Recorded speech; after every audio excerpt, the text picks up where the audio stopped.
ശ്രീകൃഷ്ണ ജ്യോതിഷാലയത്തിലേക്ക് അവർക്കും സ്വാഗതം. ഇപ്പോൾ ഇവിടെ പറയുന്നത് മെയ് മാസത്തെ ഫലമാണ് പറയുന്നത്. മെയ് മാസത്തിൽ ഇപ്പോൾ ഇവിടെ പറയുന്നത് തുല കൂറുകാർക്കുള്ള ഫലമാണ് പറയുന്നത്. തുല കൂറുകാർക്കാകട്ടെ വളരെ അനുകൂലപരമായിട്ടുള്ള ഒരു സമയമാണ് ഇപ്പോൾ നടന്നുകൊണ്ടിരിക്കുന്നത്. 6-ൽ വ്യാഴം അല്ല 6-ൽ ശനിയാണ് നടന്നുകൊണ്ടിരിക്കുന്നത്. വ്യാഴം ഏകദേശം 9-ാം ഭാവത്തിലേക്ക് വരുവാനുള്ള സമയമായിട്ടുണ്ട്. അതുകാരണം തന്നെ അവർക്ക് ഉദ്ദിഷ്ട കാര്യങ്ങളും സ്വതന്ത്രമായിട്ടുള്ള ചിന്തകളും അതുപോലെ തന്നെ വിവാഹാദി മംഗളകർമ്മങ്ങളും സന്താനങ്ങളുടെ ഐക്യങ്ങളും സന്താനങ്ങളില്ലാത്തവർക്ക് സന്താനങ്ങൾ വരുവാനുള്ള സാധ്യതകളും ഐശ്വര്യ അഭിവൃദ്ധിയും ഭാര്യ ഭർത്താക്കന്മാർ തമ്മിലുള്ള ഐക്യതയും ഉണ്ടാവും. കുടുംബത്തിലെ അന്തരീക്ഷം വളരെ ക്ലിയറായിരിക്കും. ധനങ്ങൾ വന്നു ചേരുവാനുള്ള സാധ്യതയുണ്ട്. ഉദ്ദിഷ്ട ലെവലുകളിൽ ധനം കിട്ടുവാനുള്ള സാധ്യത. ഗവൺമെൻറ് സംബന്ധമായിട്ടുള്ള മേഖലകൾ പുരോഗതികളെല്ലാം പേപ്പർ വർക്കുകളും മറ്റുള്ള കാര്യങ്ങളെല്ലാം ചെയ്തു വരാനുള്ള സാധ്യത. വിദേശത്തിലേക്ക് എങ്ങനെയും പോയേ തീരുള്ളൂ എന്ന് ചിന്തിച്ചിരിക്കുന്നവർക്കെല്ലാം അതെല്ലാം കാര്യമായി വരേണ്ട ഒരു സമയം കൂടിയാണ് ഈ മെയ് മാസം എന്ന് തന്നെ പറയാം. മെയ് മാസത്തിൻ്റെ ആദ്യ ഘട്ടത്തിൽ തന്നെ അതിൻ്റെ പ്രാരബ്ധ നടപടികളെല്ലാം ചെയ്തു വെച്ച് കഴിഞ്ഞ് പറഞ്ഞാൽ വളരെ ഉചിതപരമായിരിക്കും. സഹായഹസ്തങ്ങളുണ്ടാവും. അതുപോലെ തന്നെ കൂട്ടുകാരന്മാരായാലും ഫ്രണ്ട്ഷിപ്പുകാരായാലും സഹോദരങ്ങളായാലും ബന്ധുക്കളായാലും അവരെല്ലാം സഹകരിച്ച് നിൽക്കും എന്ന് തന്നെ പറയാം. അതുപോലെ തന്നെ ഗൃഹനിർമ്മാണം നടന്നുകൊണ്ടിരിക്കുന്നവർക്കെല്ലാം യാതൊരു തടസ്സമില്ലാതെ ഗൃഹനിർമ്മാണം നടന്നുകൊണ്ട് പോകാനുള്ള സാധ്യതകൾ കാണുന്നുണ്ട്. ബന്ധുസമൂഹങ്ങളായിട്ട് സഹകരിച്ച് പോകാനുള്ള സാധ്യതയുണ്ട്. ബുദ്ധിപരമായിട്ട് നീക്കങ്ങളിലൂടെ വളരെ ഉചിതപരമായിട്ട് സാധ്യതകളുണ്ട്. അനാരോഗ്യ പ്രശ്നങ്ങൾ അധികം വരാനുള്ള സാധ്യത കുറവായിട്ടാണ് കാണുന്നത്. പിന്നെ സ്ഥിരമായി മരുന്ന് കഴിച്ചുകൊണ്ടിരിക്കുന്നവർക്കെല്ലാം സമാധാനം കിട്ടും എന്നല്ല പറയാം. വാഹന യോഗം കാണുന്നുണ്ട്, ഭവന യോഗം കാണുന്നുണ്ട്, ഭൂമി യോഗം കാണുന്നുണ്ട്. ഭൂമി വല്ല വിൽപ്പന നടത്തുവാനുള്ള സാധ്യതകളെല്ലാം തെളിഞ്ഞു വരുവാനുള്ള സാധ്യതയുണ്ട്. ഭൂമി വിൽക്കാൻ ഒരുപാട് പ്രയാസപ്പെട്ടവരൊക്കെയാണ് സമീപിച്ച് കഴിഞ്ഞാൽ എന്നെ സമീപിച്ച് കഴിഞ്ഞാൽ അതിന് വേണ്ട സഹായഹസ്തങ്ങളെല്ലാം ചെയ്തു തരാൻ പറ്റും.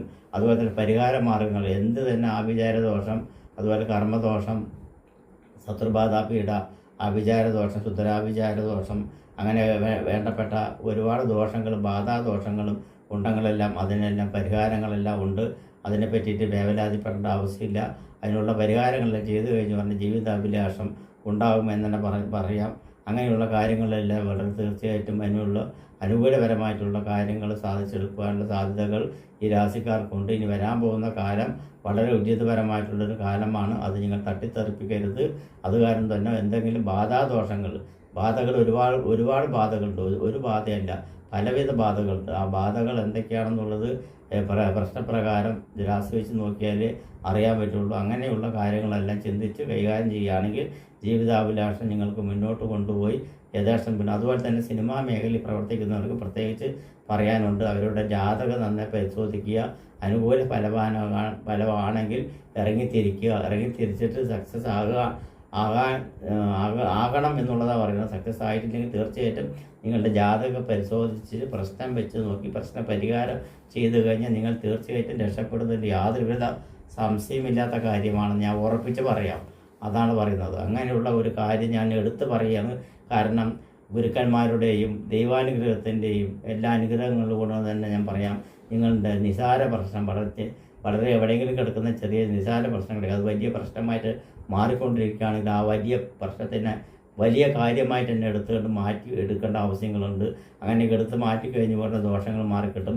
ചാരവാസാലുള്ള ഫലം അനുഭവിച്ചേ മതിയാവുകയുള്ളൂ എന്നുള്ള പറയുന്നത്. ഒരു വ്യാഴം മാറാൻ വേണ്ടി എത്ര വർഷം ആൾക്കാർ കാത്തിട്ടുണ്ട്. വ്യാഴം മാറി അനുകൂല ഭാവത്തിൽ വരാനായിട്ട്, ശനി മാറി അനുകൂല ഭാവത്തിൽ വരുവാൻ വേണ്ടിയിട്ടുണ്ട്. ഇതെല്ലാം വന്നിട്ട് പിന്നീട് ദുരിതം അനുഭവിക്കുകയാണെന്ന് വെച്ച് പറഞ്ഞാൽ എത്രത്തോളം സങ്കടങ്ങളുണ്ടാകും എന്നുള്ളത് നമ്മൾ ചിന്തിച്ച് നോക്കണം.